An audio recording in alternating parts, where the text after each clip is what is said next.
Fruit mana? Di PIK. Nggak ada di PIK, Kisruh. Yang Pengadilan Utara apa Iya. pusat? Iya, Oh. itu. Kisruhnya begini. Kan saya kan menjaga daripada rekan saya ya, pengacara di kantor saya. Memang kan kalau kami sidang kan saya sebagai pemilik law firm, mereka yang bersidang. Saya jarang sidang kan gitu. Tetapi kemarin karena sebelumnya ada ancaman rekan kami itu mau dilempar dari lantai 3, rekan kami pengacara ya, oleh rombongan si Edi Mulyadi dan Koji Nudin ya, dia laporan ke saya, katanya dia mau dilempar dari lantai 3 karena bela PIK, katanya bela PIK 2 dan bela Jokowi gitu. Bela Pak Aguan. Jadi kami sudah jelaskan bahwa kami bukan pembela Pak Aguan atau Pak Jokowi, kami ini pembela Pak Surtawijaya dan Mas Kota sesuai dengan kuasa. Mereka ketua umum ABSI. Jadi saya nggak bisa dibilang membela Pak Aguan. Tapi tetap mereka mengotot tuh bahwa kami itu pembela PIK 2 dan Aguan serta Jokowi. Jadi saya bilang bukan, kami ini pembela Pak Mas Kota. Nah, karena susah orang ini dimasukin omongan, ya akhirnya saya mewakili kantor hukum saya menjaga mereka gitu loh, dengan mengirimkan tim beberapa kali untuk menjaga ya kan. Tapi karena ini bulan puasa, saya pikir mungkin nggak ada keributan lah bulan puasa. Jadi saya datang sendiri waktu itu dengan 2 orang staf saya menjaga pengacara yang sedang bersidang, pengacara Pak Mas Kota kan gitu, di kantor hukum saya law firm M. Fidaus WWS Partner. Lalu setelah itu, setelah menjaga, saya duduk di ruang tunggu karena saya sadar kan saya nggak bisa sidang yang sedang dibekukan. Nah tiba-tiba saja ada protes dari pihak Ahmad Kozinudin tim ya and partner dengan si Edi Mulyadi CS yang menggugat kepada hakim. Jadi mereka memprotes karena kantor hukum saya masih dipakai, sementara saya sudah dibekukan. Sudah dijelaskan oleh pengacara saya kepada hakim. Hakim pun sudah mengerti bahwa ini law firm, firma hukum, perusahaan hukum, badan hukumnya beda dengan saya. Kan gitu, institusinya pun beda dengan saya. Saya berdasarkan berita acara sumpah, ini berdasarkan PT Persero. Tapi mereka tidak mengerti. Akhirnya mereka mencoba mengintimidasi pengacara tim kami, memprovokasi hakim dengan meminta agar saya kantor hukumnya dicoret dari situ dan diusir dari ruang persidangan. Mereka bilang usir itu Firdaus dengan pengacara-pengacara. Loh, apa urusan diusir? Saya duduknya di ruang tunggu, ya kan? Yang sidang itu pengacara yang mempunyai berita acara sumpah walaupun dia berkantor di kantor saya. Apa salahnya saya bilang? Lalu mereka nggak bisa, pokoknya kusir. Firdaus sudah nggak bisa masuk ruang persidangan lagi begini. Wah, saya langsung tunjuk dia, oh kamu langsung. Nah terjadilah keributan itu. Karena setelah saya tunjuk itu mereka bilang, kamu pemakan uang koruptor, kamu penjilat pantat Pak Aguan, kamu ini PKI, kamu pendukung Jokowi, kamu tahu Jokowi koruptor dan lain-lain. Apa urusan sama Jokowi? Saya bilang.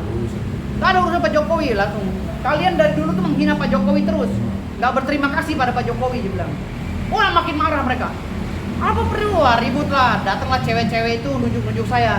Tadinya saya ributnya sama laki-laki yang pengacara di depan itu, saudara Juju dan kawan-kawan. Tapi cewek-cewek ini ikut-ikutan dari belakang saya nih, jambak-jambak saya gitu. Tapi saya nggak tanggepin kalau cewek, yang laki-laki aja yang saya tunjuk-tunjuk itu. Jadi ada beberapa laki-laki saya tunjuk-tunjuk semua gitu. Bang, soal ini dong Bang, yang soal Ibu Ida yang membenarkan kalau Abang nih cucu sultan mempunyai gunung sampai bahkan katanya mau memberi rumah. Iya, hari ini saya mau diwawancara oleh salah satu media sosial ya, platform cumi-cumi.com ya. Itu saya mau diwawancara dengan Bu Ida, saya mau menyerahkan rumah itu. Dan memang saya udah biasa bagi-bagi rumah gitu. Walaupun penampilan saya sederhana, walaupun mobil saya sederhana, tapi saya bagi-bagi rumah ketimbang yang pakai berlian, yang pakai mobil Lamborghini, jangankan rumah, dosanya aja diambil kembali kepada orang. Saking pelitnya kan gitu. Jadi saya menunjukkan bahwa orang ini orang yang kaya beneran sama orang kaya baru itu beda. Kalau kaya baru berusaha untuk mencari validasi agar dia diakui sebagai orang kaya. Kalau saya, kekayaan saya 7 turunan, 8 tanjakan, 9 tikungan, 11 perapatan. Jadi udah nggak bisa dikalahin sama orang-orang kaya baru. Kalau orang kaya baru masih menunjukkan, ini berlian saya, ini Lamborghini saya, itu nggak pakai sama kita. Kalau kita biasa sendal jepit juga orang udah tahu. Pak Bob Sadino, orang terkaya di Indonesia waktu itu, salah satu orang terkaya di Indonesia, dia hanya pakai sendal jepit kemana-mana, sendal jepit dan celana pendek. Tapi orang tahu, beliau punya hotel, punya ini dan lain gitu. Jadi kekayaan itu nggak perlu ditunjukkan gitu. Jadi kalau hari ini ada seorang pengacara yang menunjukkan berlian-berlian yang yang murah harganya, yang KW mungkin KW atau bisa jadi palsu, itu kita nggak heran, karena itu orang baru mencari validasi, mencari pengakuan dari masyarakat agar dibilang dia kaya. Padahal sesungguhnya dia belum kaya, nggak ada apa-apanya sama saya juga. Berarti Bu Ida Nggak ini ada. mengakui kalau abangnya sebagai saksi dia cucu sultan dan katanya bahkan harus dihormati ya bang? Saya belum pernah ketemu Bu Ida dan saya nggak kenal Bu Ida. Tetapi tadi malam di dalam komal saya dia masuk, ternyata dia orang Bima dan katanya pernah bermusuhan dengan saya. Pernah saya blokir nomornya. Tapi Karena sampai- waktu itu Bu Ida memaksa saya untuk mengkhianati klien saya agar pro ke dia. Dia bilang, kita kan sama-sama Bima, abang dukung saya lah, tinggalkan klien. Saya bilang nggak bisa. Tapi sampai akhirnya dia pro ke abang, mendukung abang sampai akhirnya mengakui gimana? Ya mungkin dia orang baik kan gitu. Mengakui Dia ya? dia melihat di kebenaran di situ. Makanya saya bilang kalau mau lihat saya wawancaranya di Bima, biar orang Bima pada ngomong. Gitu loh. Kalau mau wawancara tentang saya, Bapak wawancara seorang sebima tanya. Saya cucu sultan bukan. Tapi kan mengandung pro kontra nih bang, sampai ada yang bilang Bu Dewi juga katanya abang bukan cucu sultan. Dewi Ratna Muklisa itu komentarnya udah berapa tahun lalu, dari 2019. Itu digoreng-goreng lagi sampai sekarang. Kami sudah islah. Kami semua cucu kandung sultan, cicit kandung sultan udah islah. Nggak ada masalah lagi.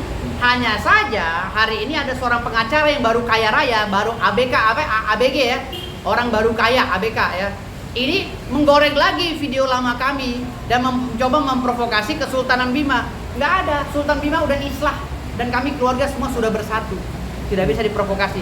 Dan saya cucu kandung sultan. Soal Bang Saya. Hotman ngeraguin bahasa Inggris abang gimana bang tanggapannya? Loh, biasa saya juga meragukan bahasa Inggrisnya Hotman. Biasa itu. Kan saya punya istilah sendiri. Istilahnya bahasa Inggris kejawen. Kalau dia bahasa Inggris apa? Kalau dibilang British, saya nggak melihat Katanya bahasa lebih Inggris. jago katanya bang. Saya nggak melihat bahasa Inggris British di dalam mulut Hotman. Saya nggak melihat bahasa Inggris American di dalam mulut Hotman. Yang saya lihat Hotman itu berbicara bahasa Inggris kejawen juga sama kayak saya.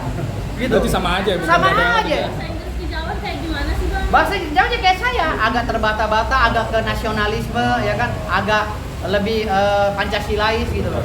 Ya, sama seperti Hotman. Jadi Hotman itu belum bisa menunjukkan itu dia, saya bisa bahasa Inggris jago banget. Apaan lidah lu aja masih belok begitu. Nah, Hotman itu kalah sama anak saya yang umur 10 tahun bahasa Inggrisnya. Kalau anak saya Inggris British, Inggris Amerika hafal. Jago anak saya, lidahnya pun kayak orang bule kalau anak saya. Abang bisa bahasa Inggris dari kapan?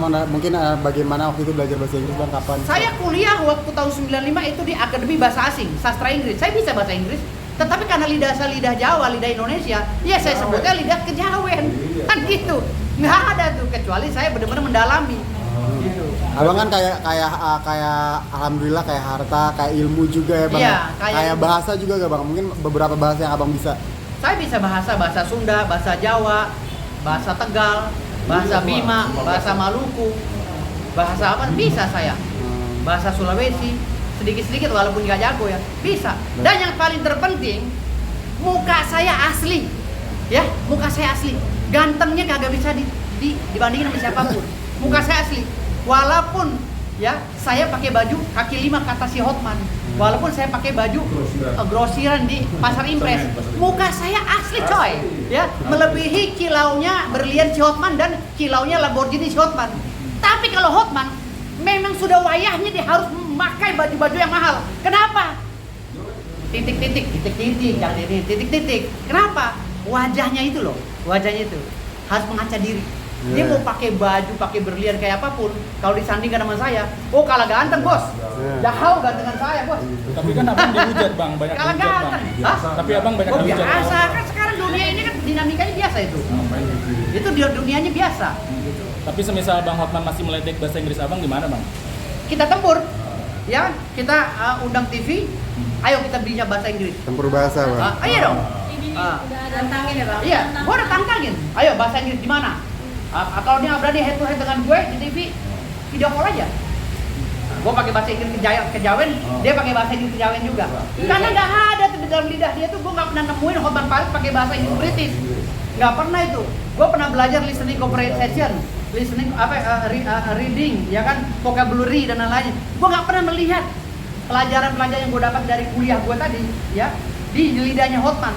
Dia masih Inggris kejawen. Tapi pernah bersidang dengan orang dinas biasa? Sering. Saya menangani beberapa kasus itu perkaranya orang-orang bule. Orang Korea juga pernah. Sering. Berarti bahasa Korea bisa. Enggak, akan ada translate. Oh. Ada translate, kan di tim kita ada translate. Kan kita nih gini loh, kita pemimpin nggak mesti semuanya harus kita bisa. Gitu loh, nggak mesti harus bisa. Kan banyak juga. Kayak nangani perkara apa, ya kayak saya panggil pakarnya gabung ke kantor kita, kayak gitu-gitu. Berarti artinya ini membuat surat tantangan terbuka buat Bang Hotman untuk Iya. adu bahasa Untuk Inggris. adu bahasa Inggris, debat akademis tentang hukum. Pakai bahasa Inggris. Iya. Iya, kalau dia berani oke, ayo. Abang kan gelar udah panjang nih bang. Ya. SH, MH, CH, Profesor belum. bla bla bla. Dokter juga baru mau selesai ya. Oh iya, tapi Dokter baru mau selesai. ya abang nggak mau tambah sastra Inggris gitu bang? Udah, gua ngambil di Unpam. Oh, Di dia Unpam, gua udah Oh, ngambil. iya. Oh, di Unpam. Ya, gua lagi ngambil di Unpam, tapi kan gua stop dulu karena gua lagi sibuk ini. Persiapan disertasi. Oh iya. Soal abang yang nyanyi dihujat gimana bang? Yang nyanyi? Iya, yang nyanyi itu kan abang viral di media sosial dihujat. Lah, ada kan? nyanyi yang mana? Yang Abang bikin rekaman, yang rekaman itu rekaman. Oh, itu biasa. Itu kan orang-orang yang ngefans sama gue. Ya gini, hater itu adalah orang yang ngefans sama kita. Karena dia mau peduli dengan kita dan mencari di mana kelemahan kita. Itu hater. Dan impact positifnya buat gue viral. Gitu loh. Dan secara nggak langsung mereka mempromoin tuh apa yang gue lakukan. Diri gue dipromoin oleh mereka. Jadi gue nggak marah. Silakan dibully, dan bagi penikmat Vertical Blue yang musik rasa, lagu rasa yang gue ciptain ini, insya Allah keluar minggu depan ya, on di YouTube kita ya, di YouTube Cobra Musik. Insya Allah kalian bisa menikmati dan kalian bisa meresapi lagu itu begitu indahnya, begitu kerennya, dan itu nggak mungkin Hotman bisa melakukan itu. Saya rasa Hotman itu kalah segala-galanya dari saya, dari mulai segi kecerdasan, skill, keterampilan, dan kalah nggak ada apa-apanya Hotman saya. Saya main musik oke. Ketua LSM oke, ya kan? Ketua ini oke, ya kan? Main film, apalagi keren aktingnya, ya kan? Saya dipakai di mana-mana. Makanya satu profesi saya dipatahkan di situ, masih ada profesi lain. Itulah hebatnya saya. Kalau Hotman, ya, kalau dia udah nggak jadi pengacara, acur. Bang, terkait yang kemarin ribut di PIK itu kan banyak lagi nih bermunculan netizen yang mengatakan lagi-lagi berulang seperti ini. Kan gimana nih abang tanggapan di sini? Siapa tuh? Ya maksudnya netizen kan, abang kan dari sebelumnya kan di... Oh, itu nggak berulang. Saya menjaga harkat martabat seorang mantan presiden, yaitu Pak Jokowi, yang telah dibully oleh mereka, yang telah dihina oleh mereka, ya, yang telah dicaci oleh mereka tanpa sebab. Saya membela Pak Jokowi, saya membela Pak Aguan. Kenapa? Karena Pak Aguan adalah anak NKRI, pengusaha segitu-gitunya, ya, yang harus kita jaga. Beliau udah membangun Indonesia dengan baik, jasanya ada. Daripada yang ngomong-ngomong itu yang protes, apa jasanya? Cuman bikin berisik pengadilan doang, nggak ada jasanya sama sekali di Indonesia ini. Kalau Pak Aguan apa? Udah membangun PIK 2, udah membangun ini, membangun itu, IKN, dan itu bermanfaat bagi anak cucu kita ke depan. Gitu loh. Kalau kita ngikutin pikiran kotor mereka, kapan mau majunya negara ini? Kapan? Pak Aguan itu adalah orang yang berjasa di bangsa ini, yang udah memberikan kontribusi. Pak Jokowi juga sama. Gitu loh. Sekarang tol udah pada nyambung di mana-mana. Kurang apa? Gitu loh. Kurang apa? Nah, ini perlu dijaga. Pak Presiden Prabowo itu capek nyari investor ke luar negeri. Capek-capek di sana. Sementara yang ada di Indonesia ini perlu dijaga. Dan bukan dimusuhin. Itu otak picik namanya. Pesan buat Bang Hotman apa? Ya obat aja terus sakit lah, penyakitnya berobat ya. Ya biar jalannya ke gua, kasihan jalannya udah bongkok begini. Kasihan banget ya. Jadi udah nggak seger lagi, ya mukanya juga udah hitam-hitam kan, udah kusut. Jadi berobat yang rapi dulu lah. Berobat yang rapi baru masuk lagi ke entertain. Jangan maksain sok kuat gitu loh. Seakan-akan wah saya masih hebat, saya udah sehat, saya udah bisa joget lagi. Jangan. Kalau penyakit kalau datang, masuk lagi rumah sakit selesai. Peperangan